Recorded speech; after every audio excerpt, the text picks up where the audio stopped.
একে একে ব্রাহ্মণী, বৈতরণী আর মহানদী পেরিয়ে আমরা এগিয়ে চলেছি বঙ্গের দিকে।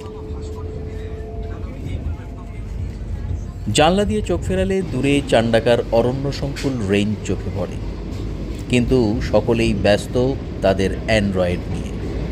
চোখ তুলে জানলার বাইরে তাকানোর ফুরসত নেই কারণ, ইচ্ছাও নেই একেবারে।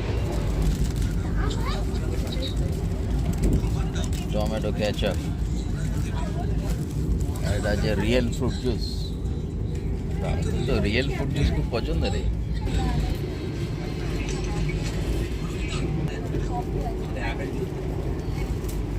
এসে গেছে ইভিনিং স্ন্যাক্স। কফির কাপে চুমুক দিতে দিতে একেনবাবুর তদন্তে গেলাম ডুবে।